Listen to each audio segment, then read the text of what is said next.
Sir, সাধারণত বাংলায় বসবাসকারী অধিকাংশ মানুষেরই ইনডাইজেশনের একটা প্রবলেম আছে শোনা যায়। এই ইনডাইজেশনটা আসলে কি স্যার? ইনডাইজেশন শব্দটা শুনলে তোমরা নিজেরাও বুঝতে পারছো যে ব্যাপারটা কি। ইনডাইজেশন মানে যেখানে ডাইজেশনটা হচ্ছে না। তো এই ইনডাইজেশন যখন হয় তখন খাবার দাবারগুলো যেগুলো খেলাম সেগুলো যেভাবে আমাদের শরীরে কাজে লাগার কথা তার ওই সিস্টেমটা ঠিকভাবে কাজ করছে না।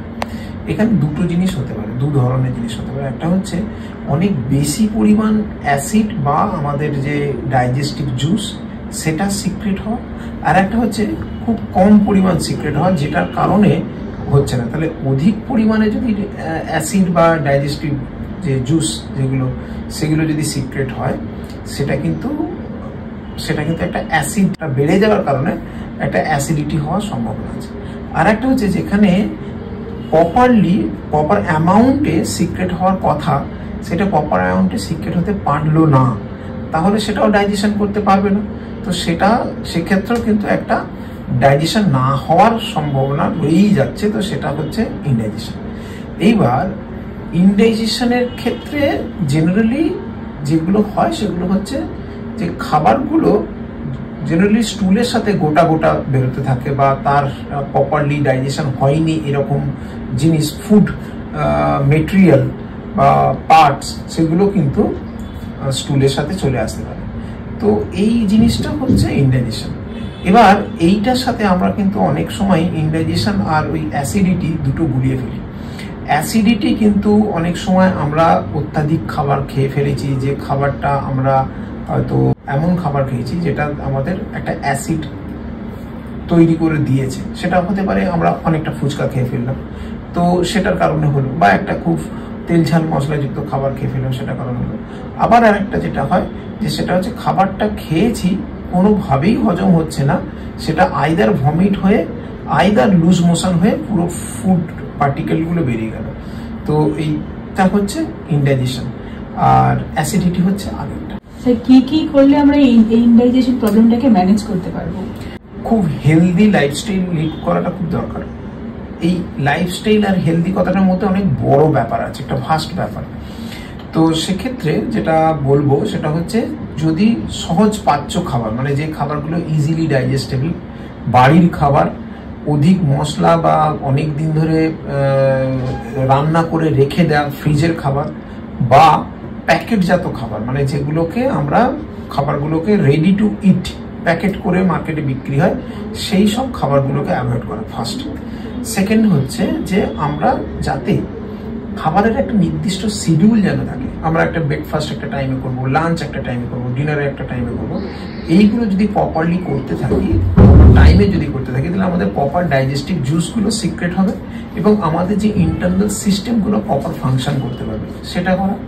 আর হচ্ছে যেমন অ্যালকোহল বা গুটকা এই ধরনের জিনিস যদি কারোর হ্যাবিট থাকে বা অ্যাডিকশন থাকে তাহলে সেগুলোকে অবশ্যই ত্যাগ করা, কারণ সেগুলো কিন্তু আমাদের ডাইজেস্টিভ সিস্টেমের উপর প্রচণ্ড একটা ক্ষতিকারক বা হানিকারক নিয়ে আসে, যেটা ড্যামেজ করে।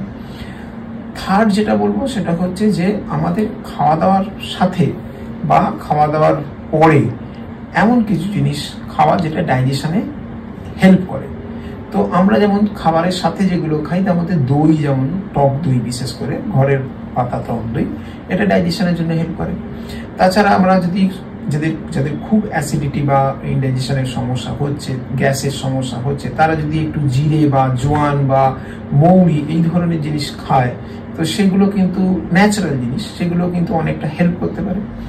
বা যাদের ইনডাইজেশন বা ডাইজেশন হচ্ছে, খুব রিসেন্টলি শুরু হয়েছে 2-4 দিন, তাদের ক্ষেত্রে আমি বলবো তারা খুব মন দিয়ে খাবারটা খাওয়াটাও একটা গুরুত্বপূর্ণ বিষয়। কেন মন দিলে আমরা কি হবে, প্রপারলি ম্যাস্টিকেট করি, হ্যাঁ, প্রপারলি চিবোলে কি হবে, আমাদের মুখ থেকে খাবারের সাথে যে লালারস মিশ্রিত হচ্ছে সেখান থেকে আমাদের ডাইজেশনটা শুরু হয়। তো আমাদের সেই সেটাতেও নজর রাখতে হবে। তাহলে প্রপারলি চিবানো, টাইমে খাওয়া এবং খাবারের যে কোয়ালিটি সেটা, এবং খাবার যেটা খাচ্ছি তার সাথে এমন কিছু খাবার, হয়তো আমি ফল খাচ্ছি, ফলে যেমন আমাদের পেঁপে কিছুটা ডাইজেশনে হেল্প করে, তো এরকম খাবারকে চয়েস করা, বা আমরা যে খাবারগুলো আমার সহ্য হচ্ছে না, ভাত ডাল রুটি মুড়ি এইসবের মধ্যে, সেই খাবারগুলোকে অ্যাভয়েড করা। যেমন কারো কারো ক্ষেত্রে পনির বা রুটি এই ধরনের জিনিসগুলো অতটা সহ্য হয় না, বা বিস্কিট, তো সেগুলোকে অ্যাভয়েড করা। আর যেগুলো সহ্য হচ্ছে, যেগুলো খেলে সে ভালো ফিল করে, সেগুলোকে খাওয়া। এই সবটা মিলিয়েই এটার একটা ম্যানেজমেন্ট হতে পারে। যোগা আর ন্যাচারোপ্যাথি দিয়ে আমরা এই সমস্যা থেকে কি করে মুক্তি পেতে পারি? এর কিছুটা উত্তর আমি আগে বলেছি, তবুও বলি যে আমরা ন্যাচারালি, মানে ঘরোয়া পদ্ধতিতে ন্যাচারালি বা প্রাকৃতিক উপায়ে আমরা কি কি করতে পারি। তো টাইমে খাওয়া, চিবিয়ে খাওয়া, মন দিয়ে খাওয়া, খেতে খেতে টিভি না দেখা, একটা মানুষের যতটুকু পরিমাণ জল খাওয়া প্রয়োজন, সেই মানে 2.5 থেকে 3 লিটারের এই লেভেলের জলটা খাওয়া। তাছাড়া হচ্ছে লেট নাইট না করা, অতিরিক্ত মশলাদার প্যাকেট খাবার জাতীয় খাবার বা বাইরের খাবার এগুলো না খাওয়া। তাছাড়া দুটো জিনিস বলে রাখি, যে দুটো জিনিস যদি আমার এমনি সব ঠিক আছে কিন্তু হঠাৎ আজকে একটু উল্টোপাল্টা খাওয়ার জন্য অ্যাসিডিটি হয়ে যাচ্ছে, তখন কি করবেন? আদা আর জোয়ান এই দুটো সমপরিমাণ জলের মধ্যে, মানে 1 কাপ জল যদি নেন কি 2 কাপ জল নিলেন, তাতে একটু আদা অল্প একটু জোয়ান দিয়ে ফুটিয়ে নিন ভালো করে। ফোটানোর পরে সেটাকে ছেঁকে নিন, তাতে অল্প বিট লবণ মিশিয়ে সেটা খান। সেটা কিন্তু আপনার ওই অ্যাসিড অবস্থাটাকে কাটিয়ে দিতে পারে। সেকেন্ড কি করতে পারেন, যদি আপনার খুব গ্যাস হচ্ছে, অ্যাসিড হচ্ছে, তাহলে এক কাজ করুন, রাত্রিরে আপনি জিরে আর জোয়ান ভিজিয়ে রাখুন। জিরে আর জোয়ান রাত্রিরে ভিজিয়ে রাখুন, সকালে ওটা কাটা খালি পেটে বেশ কিছুদিন কন্টিনিউ খেতে থাকুন, দেখবেন আপনার আস্তে আস্তে অ্যাসিডিটির বা গ্যাসের সমস্যা কিন্তু কমতে থাকবে। এছাড়া আমরা হঠাৎ করে খেয়েছি, প্রচন্ড অ্যাসিডিটি, মানে খুব আইঢাই করছে শরীর, হাঁসফাঁস করছে, শ্বাস নিতে কষ্ট হচ্ছে, মনে হচ্ছে এক্ষুনি বমি হয়ে যাবে, এইরকম অবস্থায় যদি কারো বাড়িতে থাকে চুন ভেজানো জল, মানে হয়তো চুনটা ভেজানো আছে, অনেকের বাড়িতে পান খাওয়ার হ্যাবিট থাকে, তো চুনটাকে জলে ভিজিয়ে রাখতে হয়, নাহলে ওটা শুকিয়ে যায়। ওই চুনের ভেজানো যে জল, তার উপর থেকে একটু সরিয়ে দিয়ে একটা সর বা একটা স্তর পরে সেটা সরিয়ে দিয়ে ওখান থেকে 1 চামচ জল নিয়ে যদি খেতে পারেন, সেটাও কিন্তু ভীষণ ভালো কাজ করে। আর একটা হচ্ছে যেটা হচ্ছে খাবার সোডা। যদি খুব অ্যাসিডিটি হয়ে থাকে তাহলে খাবার সোডা কিছুটা জলে গুলে, অন্তত হাফ গ্লাস জলে গুলে বা 1 গ্লাস জলে গুলে, তো সেটা যদি খাওয়া যায়, সেটাও কিন্তু ওই সোডা কি করে, ওটা ক্ষার, তো আমাদের ক্ষার যদি অ্যাসিডের মধ্যে গিয়ে পড়ে তখন ওটাকে নিউট্রালাইজ করে দেয়। তো তখন আমরা ক্ষারকেও কিন্তু, খাবার সোডাকেও কিন্তু ওইভাবে ইউজ করি, তো সেটা যদি আমরা খেতে পারি, সেটাও কিন্তু আমাদের কিন্তু অ্যাসিড কমাতে অনেকটা হেল্প করবে। স্যার, এবার আপনি কিছু নির্দিষ্ট আসন আর প্রাণায়ামের সম্পর্কে আমাদের বলুন, যাতে আমরা এই সমস্যা থেকে দূরে থাকতে পারি। আসন প্রাণায়াম এই জিনিসগুলো যখন আমার অ্যাসিড হলো সেই সময় করলাম আর দুম করে কমে গেল, ব্যাপারটা ঠিক এরকম ভাবে হয় না। তো আমার হয়তো আজকে অ্যাসিড হচ্ছে কিছু একটা উল্টোপাল্টা করার জন্য, তাহলে প্রথম বুঝতে হবে আমার অ্যাসিডটা কেন হলো, তাহলে কি কারণে হলো যদি সেটা বুঝি, আমি প্রথম সেটাকে অ্যাভয়েড করার চেষ্টা করবো। আমার যদি উল্টোপাল্টা খাওয়া দাওয়ার জন্য হয়ে থাকে, খুব আজকে মনে হলো যে খুব রাস্তার ধারে পুজোর সময় ফুচকা খাবো, তো তাহলে সেইটা খেয়ে যদি অ্যাসিড হয়, তাহলে সেই অ্যাসিডটাকে ওই দিনের মতো ম্যানেজ করতে হবে আর ফুচকাটাকে অ্যাভয়েড করতে হবে। কিন্তু যাদের রেগুলার বেসিসে অ্যাসিড, গ্যাস বা ইনডাইজেশন এই ধরনের জিনিস হচ্ছে, সেক্ষেত্রে তাদের জন্য যোগ বা ন্যাচুরোপ্যাথির যে পদ্ধতি, সেগুলো কিন্তু ভীষণ ভালো কার্যকরী। আমাদের এখানে আমরা কিন্তু অনেক মানুষের এই ব্যাপারে ভীষণভাবে হেল্প করতে পেরেছি এবং তারা কিন্তু ভীষণভাবে উপকৃত। তো যাই হোক, আপনারাও যেগুলো বাড়িতে করতে পারেন, আর যাদের দীর্ঘদিন ধরে অ্যাসিড হচ্ছে, বুঝতে হবে অ্যাসিডটা কেন হচ্ছে। প্রথম কথা হচ্ছে, একটা জিনিস বুঝিয়ে বলি, এটা বোঝার চেষ্টা করুন আপনারা নিজেরা আজ থেকে, হয়তো এটা সবাই জানে না, কি না আপনার বডি না একটু নির্দিষ্ট অ্যামাউন্টের ডিম্যান্ড আছে। এই নির্দিষ্ট অ্যামাউন্টের ডিম্যান্ডের বাইরে যদি আমরা কিছু করি বা খাই বা আমার বডির মধ্যে সেটা ওভারলোড করি, তাহলে সেটা অ্যাসিড হওয়ার চান্সেস অনেক বেশি। তাহলে আপনার অ্যামাউন্টটা সম্পর্কে আপনাকে একটু বুঝতে হবে, আপনার বডি কি বলতে চাইছে, কি সিগন্যাল দিচ্ছে, তার যে ডিম্যান্ডটা আর যদি সাপ্লাইটার মধ্যে একটা ব্যালেন্স থাকে, তাহলে কিন্তু অ্যাসিডিটি হওয়ার চান্সটা অনেকটা কমে যায়। এটা আপনাকে বুঝে আপনার মতো করে এটাকে ব্যালেন্স করতে হবে। 2 নম্বর যেটা বলবো সেটা হচ্ছে, যে আপনার তাছাড়াও ধরে থাকলো আপনি খুব কম খান, কিন্তু কোনো কোনো খাবার আছে যে খাবারটা খেলে আপনার একটু অ্যাসিডটা বেশি হয়, আবার কিছু কিছু খাবার আছে যে খাবারটা খেলে আপনার অতটা সমস্যা হয় না, অথচ আপনারা সেই যে খাবারটা খেলে একটু অসুবিধা হয় মনে হচ্ছে সেটা কিন্তু রেগুলারের আপনার পাতের একটা হয়তো একটা পদ সেটা থেকেই যায়, আগে সেটাকে বন্ধ করুন। অনেক সময় দেখা যায় অনেক ফুড অ্যালার্জি আমাদের কিন্তু এই ধরনের সমস্যা তৈরি করে, সেই জন্য সেটাও কিন্তু আপনাকে বুঝতে হবে কোন খাবারটা আপনাকে ডিস্টার্ব করছে, সেই খাবারটাকে অ্যাভয়েড করুন। এগুলো খুব সহজে আপনারা করতে পারেন।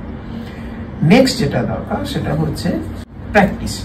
তো আপনি যদি কিছু প্র্যাকটিস, যৌগিক প্র্যাকটিস বা যৌগিক টেকনিক ফলো করেন, তাহলে আপনার ইন্টারনাল সিস্টেমগুলো অনেক ভালোভাবে ফাংশন করতে পারে এবং তাদের যে ফাংশন করার যে ক্ষমতা সেটাকে স্টিমুলেট করে সেটা আরো বেটার করতে পারে। সেকেন্ডলি, আমাদের অনেক সময় ডেইলি লাইফ একই রকম চলতে চলতে আমাদের সিস্টেম, ইন্টারনাল সিস্টেমের যে ফাংশনিং, সেখানে কিন্তু একটা ইমব্যালেন্স তৈরি হয়, সেটাকে ব্যালেন্স করতে পারে। তো তার মধ্যে প্রথম বলবো যাদের অ্যাসিড হয় তাদের ক্ষেত্রে ক্রিয়া, বিশেষ করে বমন ধৌতি, যদি তার আলসারেটিভ স্টেজ না চলে যায়, হ্যাঁ, তো সেক্ষেত্রে বমন ধৌতি একটা খুব ভালো ক্রিয়া, সেটা করা যেতে পারে। অগ্নিসার একটা খুব ভালো ক্রিয়া, সেটা করা যেতে পারে। এই দুটো ক্রিয়া আমাদের কিন্তু ডাইরেক্টলি হেল্প করে। এছাড়া আসন, প্রচুর আসন আছে যেগুলো আসন করলে আমাদের সিস্টেমের ওপর অনেক বেশি ইম্প্যাক্ট করে। যেমন আপনারা অনেকেই শুনেছেন বা জানেন বজ্রাসন, পবন মুক্ত আসন, তাছাড়া পশ্চিমোত্ত আসন করতে পারি, অর্ধমসেন্দ্রাসন করতে পারি। এই সমস্ত আসনগুলো কি হয়, আমাদের অ্যাবডোমিনাল অর্গানকে স্টিমুলেট করে এবং আমাদের ডাইজেশনে হেল্প করে, তো সেগুলো করা যেতে পারে। এছাড়া যেটা ন্যাচুরোপ্যাথিক যে ব্যবস্থা, সেখানে যেগুলো বাড়িতে আপনারা নিশ্চয়ই করবেন না, কোনো একজনের গাইডেন্স বা ইয়ে নিয়েই করবেন, কেন যতই ন্যাচারাল হোক, যতই যাই হোক, তো তার প্রপারলি জিনিসটা হওয়াটা খুব দরকার। তো সেক্ষেত্রে আপনারা hydrotherapy, proper time to time জল খাওয়া, ঠিকভাবে খাওয়া, এবং জলের সাথে অনেক সময় হয়তো সকালে মৌরি জল খেলেন আপনি, বেলায় হয়তো তার সাথে হয়তো দেখা গেল কোনো একটা নির্দিষ্ট টাইমে হয়তো 2-4 ড্রপ লেবু দিয়ে জল খেলেন। তো এরকম বিভিন্ন ভাবে জলটাকে অ্যাপ্লাই করা, এবং দিনের কিছুটা টাইম আছে যে টাইমটা অ্যালকালাইন ওয়াটার, তো সেই অ্যালকালাইন ওয়াটার বাড়িতে করা যায়, খুব সিম্পল জিনিস। তো সেইগুলো করে সেইটাকে খাওয়া, সেটাকে নিয়ে পান করা, সেগুলো কিন্তু হেল্প করে। থার্ড যেটা হচ্ছে যে আপনার যদি ইনডাইজেশনের সমস্যা হয়, যদি আপনি সেটা মেনটেন করতে না পারেন, সেক্ষেত্রে প্রথম আপনার একবার চেক করা উচিত আপনার স্টমাক বা গাটের মধ্যে কোনো সমস্যা হচ্ছে কিনা, যেটাকে বলা হয় হেলিকোব্যাক্টার পাইলোরি বলে একটা জীবাণু আছে, যারা কি করে আমাদের অ্যাসিডিটি, ইনডাইজেশন বা আলসার এই ধরনের বা কোলাইটিস করতে করে আর কি, এরা করতে হেল্প করে। তো সেই রকম কিছু আছে কিনা, যদি সেটা না থাকে তাহলে অবশ্যই জেনে রাখবেন বেল, পেঁপে, এই দুটো জিনিস ন্যাচারালি আমরা ফল হিসাবে রেগুলার খাই। এই দুটো জিনিস আমার হজমের ক্ষেত্রেও কিন্তু খুব ভালো কাজে লাগে, তো হজম বাড়ানোর ক্ষেত্রে এগুলো খাওয়া। আর কিছু জিনিস অ্যাভয়েড করা, যেমন পাতা শাক জাতীয় সবজি, মানে যেগুলো সবজির মধ্যে যেগুলো ফল জাতীয়, সেগুলো খান, পটল, ঢেঁড়স, এইসব জিনিস যেগুলো, সেগুলো খান। কিন্তু এটারই যেগুলো পাতা পাট, লিফি ভেজিটেবলস যেগুলো বলে, সেগুলোকে একটু অ্যাভয়েড করুন, সেগুলো অ্যাভয়েড করলে বেশি ভালো থাকবে। আর প্রত্যেক দিন খাবারের শেষে একটা কিছু জিনিস, সেটা হতে পারে আমলকি, হতে পারে জোয়ানের আরো, বা জোয়ানকে আপনারা লেবু, বিট নুন এগুলো দিয়ে সেটা চুষে খান, তাহলে আপনার ওটাও কিন্তু ডাইজেশন অনেকটা হেল্প করবে। তাহলে এইগুলো জেনারেলি আমরা অনেকেরই বাড়িতে অভ্যাস আছে, কিন্তু এই চুষে খাওয়ার ফলে আমাদের মুখ থেকে যে স্যালাইভেশনটা হবে এবং সেটা পেটে যাবে, সেটাও কিন্তু ডাইজেশন অনেক হেল্প করবে। তো এটা চুষে খাওয়া বা এই ধরনের জিনিস আপনারা যদি লাইফে ইনক্লুড করেন, সেটা কিন্তু অনেক বেশি হেল্পফুল হবে। আর লাস্ট যেটা বলবো সেটা হচ্ছে খাবারের পরে সঙ্গে সঙ্গে শুয়ে পড়বেন না, কিছুটা সময় অন্তত বজ্রাসনে বসুন, আর একটু সময় আপনি কাটিয়ে তারপরে শুতে যান। এটা যদি করেন তাহলে নিশ্চয়ই উপকার পাবেন। আর তাছাড়াও যদি আরো বিশদে কিছু জানতে চান, আরো এক্সপার্টের ওপিনিয়ন চান, তাহলে আমাদের সাথে যোগাযোগ করতে পারেন। আমরা তাহলে আপনাকে আপনার মতো কাস্টমাইজড যে প্ল্যান যে প্রেসক্রিপশন সেটা করে দিতে পারবে এবং সেটা আপনার নিশ্চয়ই কাজে লাগবে।